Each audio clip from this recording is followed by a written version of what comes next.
Hello everybody, Skyrid here, back again with another Diablo Immortal video. Following up on the previous one, of course, with the dev update. This is what we're going to talk about. They released some patch notes early, very early actually. There might be some odds and ends maybe throughout the days, but I guess it's best to kind of squash a lot of the leaks that have been on the way so far. There might still be some other information later, but nonetheless, here we are. Now, let's go ahead and get into it. The global notes and the Chinese notes, there's not too much deviating between the two, but I'm still going to put the Chinese patch notes up for some visuals. They have added some concept art of the new raid bosses in there that the global notes do not have, so I'm just going to put them on screen just for a visual effect later. All right, so let's talk about it. As you can see, this is the new zone that will be added in called World's Crown. Very ominous, as you probably saw already by the thumbnail. I do like it actually a lot, honestly. It does kind of remind me of Diablo 4 and Mephisto's dream prison that was in the trailer, kind of along that same concept, I think. So I would not be surprised in the least bit. That's where they kind of went with it.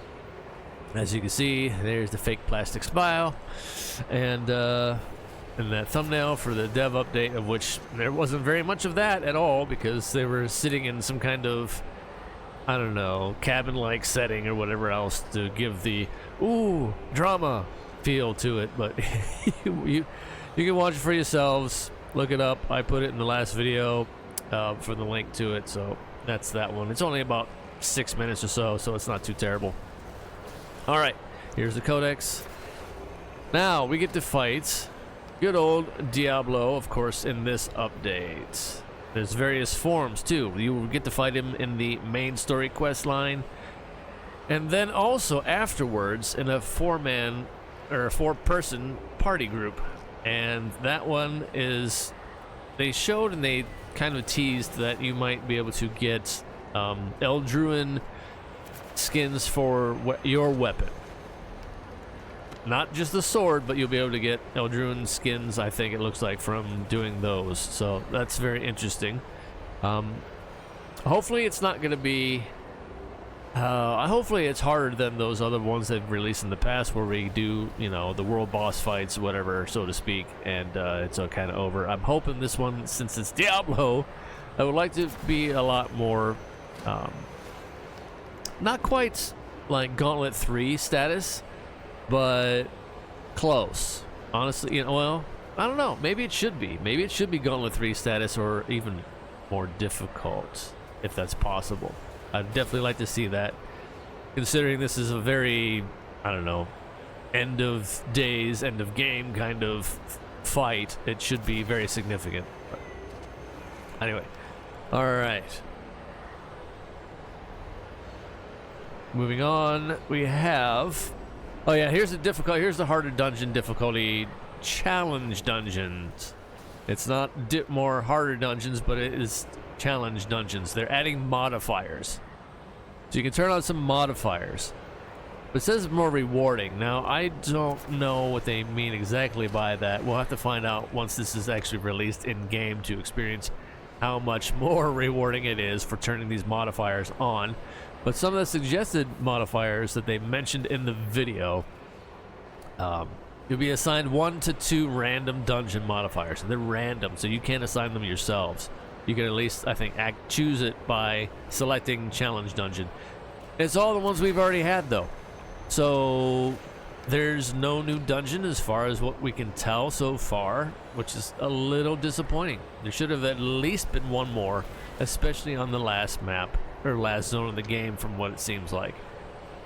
So we'll make the most of it, I guess. But anyway, a couple modifier examples here are pools of magma, increased monster speed, or bonus globe drops. Now it says your first challenge dungeon completed each week. So only your first one completed per week. That's a very hard cap. If there is like bonus rewards with it, that's very time gatey. But anyway, your first challenge dungeon completed each week will provide a chest with a guaranteed set item, of which we get after doing 7 random dungeons anyway, over and over again. but nonetheless, and all challenge runs will have a higher chance of dropping potent rewards. Now, potent rewards, again, remains to be seen. Remains to be seen. So, hopefully it's not disappointing. It better be significant and it better be substantial. It better be very much alike to the triple roll guaranteed terror rifts. However, that one takes a lot more effort. That would be nice if this was along the same lines, because that's just another way of going about it. And honestly, probably a little bit easier. However, if it is only once a week on that chest drop for the potent rewards they're talking about, then that is also very time gatey. So it better be just as significant, if not even more so. All right, meet your next nightmare. The Heliquary bosses, as you can see here. Now, unfortunately, in this image that we've saw leaked online and whatever else, the one in the middle looked very much like Asmodon. And it's like, oh, cool, we're going to get him in like some kind of a dungeon, or so we thought, right? Well, that's the problem with leaks. That's the problem with leaks. They're never accurate 100%, and at this point, it's kind of disappointing. Because that is not Asmodon. That is just another raid boss that they're adding in. That's the first of the new 3, actually. Called, well, let's try to do this. Vogmarek the Tormentor. So yeah, that's what that one is. Let me go ahead and bring up the Chinese patch notes here so we can see a better image on that one, because they have some concept art that I actually appreciate more so than the global notes here. So let's scroll on down here. Speaking of which, let's go cover this really quickly. There's the new zone, of course. More concept art. This is also seen in the developer video, by the way. There's Diablo, and in a very old video on this, or not an old video, but a old. Well, actually, no, they threw a Tempest in there too, so it's a little bit more updated, and the Blood Knight is as well.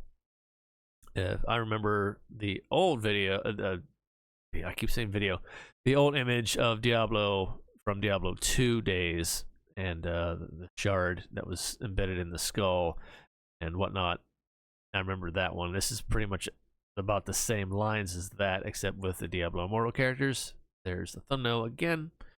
And the ray tracing and all that, the graphics updates is what they're talking about here in the Chinese patch notes. They did not show this in global notes at all, so we're just going to kind of cover this, touch on it a little bit. As you can see, I showed the video clip in the previous video of them showing the upgrades that are coming to the look of the game.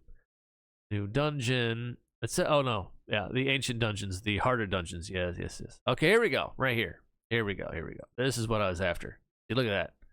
That is way better. I like the concept art, as always, in any kind of game. Concept art's really nice most times. It's a shame they don't completely, transfer over the same way into the game, but nonetheless, that's why they're called concept art, I guess. But yeah, here he is here. Vogmarek, the Tormentor. All right, the next one we got is, let's see, we have Molgaist the Molten. Molgaist the Molten is the next one. Now, Vogmarek is the one you need to unlock Inferno 5.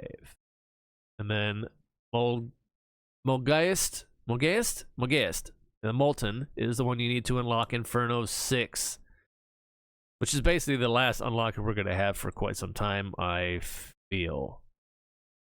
Because this is the last time we went up to Inferno 6 is when they reset us all backwards again. So who knows what to expect with that. Paragon levels and all. It's almost like a seasonal reset in a sense, but it takes a lot longer to get there. So yeah, here we go. That is the Molten concept art right here. Very, very cool. All right. So then we go on to the next one, and the last one is Deus Bray, the Sovereign Shade. Deus Bray, there's a story behind this one, was when the first shadow fell on Sanctuary, she lurks within the bowels of the earth, birthing abominations of night to infest the lands. Her children roam all of Sanctuary in search of prey and carrying a message. Darkness is an is as inevitable as death. So let's go ahead and bring up the concept art on that one now. Here is right there. We go. There we go. That's what that one looks like. That is the last of the new Helicory bosses on the way. Definitely looking forward to these ones. Again, that's the concept art, however, so it's not going to translate as nice into the game, but nonetheless, that is the idea behind them.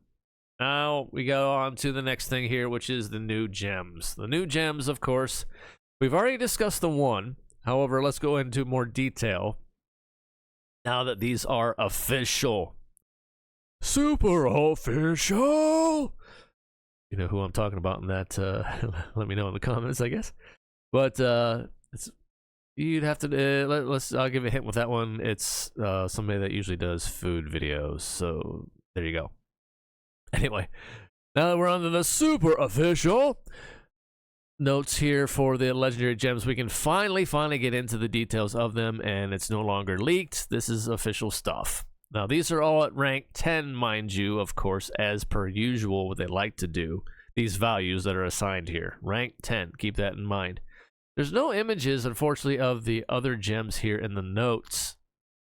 But, nonetheless, that's not really important, is it?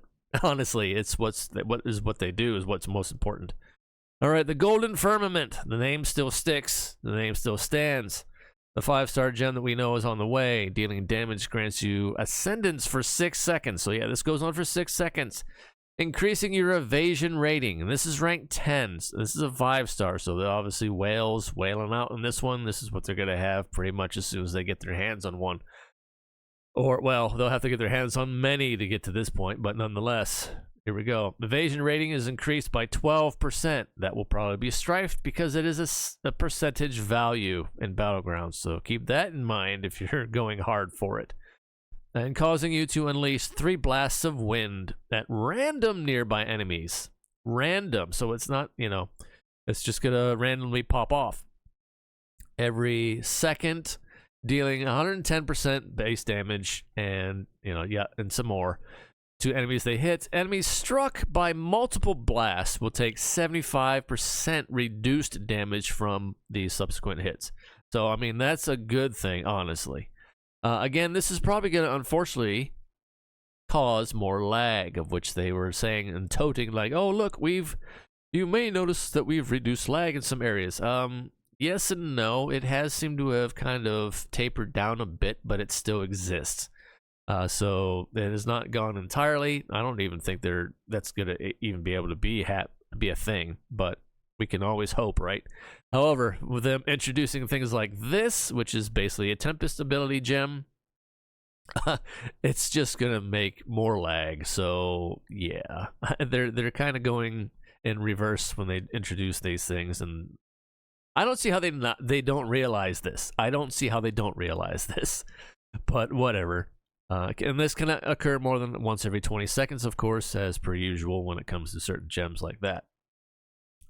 The 2-star new gem on the way, Mercy's Harvest. Damaging enemies below 30% life. Conjures a scythe-wielding Reaper to cleave through nearby enemies, dealing 145% damage, plus some change, to enemies within the area. Additional enemies slain by the Reaper increases your damage. So this is probably going to be better for PvE, but this makes me think of AFK Arena, actually. There's abilities in there to where once enemies get down to a certain percentage of health, they are automatically taken out. And this is kind of what this reminds me of, what it's going to look like, because they're going to be on low life, and that's pretty much the premise behind the Reaper Scythe showing up to do its effect. Cannot occur more often than once every 6 seconds. So this one was a bit more faster, of course, because it's a 2-star gem, and the effect is not as potent as the 5-star, but nonetheless, very nice. I do see this being very, very helpful in clearing maybe Vanguard content and areas where there are highly heavy concentrated areas, and maybe even the one event. Yeah. That might work there too. But yeah, that one sounds pretty interesting. I'm not too sure how that one's going to really be slotted in very frequently, if at all, honestly, in PvP. But never know. You never know. Anyway, all right, on to the 1-star gem, the Havoc Bearer. Using a dash skill, increases your damage by 18% and your attack speed by 4% for 2 seconds. That's for 2 seconds. Now keep this in mind. This will also be strifed in Battlegrounds. I was looking at this like, oh man, there's enough dash abilities. There's the Gloom Guide set and so on and so forth that already amps up a lot of dash damage, and there's just, you know, dashing all over the place right now. Not dashing through the snow, but dashing through Battlegrounds. And yeah, I thought, man, this is just gonna, and it's a 1-star, however, so that's gonna be very situational, and I'm very curious to see how many whales are going to be willing to take the hit when it comes to that, and possibly trying this one out. I see this obviously for monks, tempests, and blood knights right now, especially since they've made that switch. So those are the top 3 that I can think of, maybe even barbs, but I don't know. And again, this is going to be strifed, so the percentage values are going to be quite reduced, and for it being a 1-star, that much of a reso drop for the whale classes, mind you, I don't see this one getting too much use, but who knows, it might, because it cannot occur more than once every 6 seconds. However, the uptime on it is 2 seconds, so that will you know, happen fairly frequently over and over again, as if you can dash a lot. So you can proc that pretty quick and keep that uptime on your damage, especially with beneficial effect duration. So that might be actually interesting for a 1-star. That's actually pretty significant. I see that definitely getting used in PvE more so than anything else. But anyway, and modify your drop table. Okay, enable a modified drop table for the legendary crest when running Elder Rifts. Once enabled, whenever you receive a 5-star legendary gem as a drop, there's a 50% chance it will be the Golden Firmament. Okay, so there's the banner for the new 5-star gem that will be happening when the patch goes live. We still have the other crest modifier going on right now that will be in effect for a couple more days, 6 more days or so from now as this recording. That one's still ongoing. I might do a run of those myself just to see, and also to try to track my pity counter. Granted, I will mess it up if I do happen to get a 5-star before the update for the Golden Firmament comes out, and I would like to at least get my hand on 1 copy of that just to see what it looks like in game and test it out and show it, that kind of thing. All right, the Eternal War rages on. Now they've actually extended. This is what the whole bit of this is. They extended the crossover event.